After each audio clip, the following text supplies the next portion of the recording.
Hi guys, welcome back to another video. In today's topic, we're going to be talking about how your self-esteem can achieve you to be at your greatest potential, and it's going to increase you to where you want to go. Let's get started. Today I feel amazing because I made a challenge for myself to wake up early. I was never an early bird before, and today I woke up at 5 a.m. Got so much stuff done that it's 10:30 and I'm like, okay, like I still got the day and I feel great, and then my self-esteem is just like on par. So I wanted to divert into what the meaning is behind self-esteem. It's not only feeling good about yourself. I think there's so much more, and there's so many words that really complement self-esteem. So let's look at the word E. Evolvement, empower, ease, and so much more. So when I tapped into that, I said, wow, that is why I believe it's really hard for people to have the best self-esteem, because all people hear is make sure you do your daily habits every day, prioritize yourself. But what is the definition of it? Doing things like getting up early, eating healthy, practicing mindfulness, which I really advocate. And that all comes from within here. This actually is the gateway to unlock our highest potential. Inside needs more cultivation and more craft. And what I mean by that is it needs more care, more nurturing, excuse me. And nurturing that part of yourself, it does require to do actions that are going to better your body, better your mind and your soul. And the importance of doing it, know why you're doing it. So why I do these things, it's not just to feel busy. I make myself important. I don't do it for anybody else. I challenge myself. I love myself. I want the best for myself. And I am like my own guidance. So we tend to go towards people to give us advice. And trust me, I used to be like that, because I used to think other people might know better than me.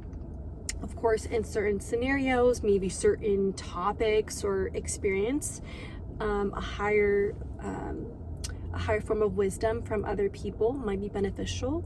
However, if it's little things that involves decision making, involves in what I want to do, it seems scary, but I have my self-esteem to relate back to. Now, I don't need to make a decision based on if I'm happy, I'm sad, if I'm mad. No, we're not supposed to do that. And I think it's worse making a decision when you're happy, because you cannot take, your answer back if you promise somebody or if you said you're going to do something. So make sure you're putting emotions out of it. But how does this relate to self-esteem? Self-esteem is your emotions and feelings. It's nobody else's. Meaning, you cannot give yourself to somebody else in a relationship, in friendship, at a job, or just like in any circumstance in life. That self-esteem is like gold. Be careful, because somebody can just take it, maneuver it, and you don't know how it comes back. And if it comes back in the wrong way, for instance, if you do seek advice from somebody else and they're just giving you advice, but you cannot blame them if, their advice did not work. You have to blame yourself, because you asked somebody else without going back to source, which is you. And going back to source is knowing what you feel like and don't like. And you're gonna have to experience these unknowingness by yourself, because that's the only way to determine how your self-esteem will be. Oh my gosh, I didn't know my phone was falling. That's funny. But basically, self-esteem is an art, it's a cultivation, it's always being worked on. So how I picture my self-esteem, and I mentioned this in another video, is I look at myself like a tree. Where are my tree branches? For instance, this is the standing, and then here are the leaves. Okay, how I'm looking, how I'm hearing, how I'm responding to the world, right? The leaves take in the weather, the leaves take in the rain, the wind, you know, and if that analogy makes sense. So self-esteem is unbalanced a lot. And I think when we forget to tap into balancing it, then we make rational decisions, and the decisions are detrimental to us because we weren't mindful enough. Now, having time to make decisions, well, you don't need so much time actually. You kind of innately know, like a yes or no. Like for example, if you look at something and you're about to buy something, like you know if you really like it, or you know if you don't, but then if you second guess yourself, you sabotage, then you end up buying the second thing that you didn't want. Analogy, trust in yourself. Trust in what you feel connected to and what you speak of as well. And balancing requires rejuvenation. Going to the beach, going to the park, socializing with other people, and self-esteem is very powerful, but it's in your hands. It's how you take care of that. So I had to go to my nail appointment. I am back. I got some French, my basic go-to, and it's like a ballerina shape.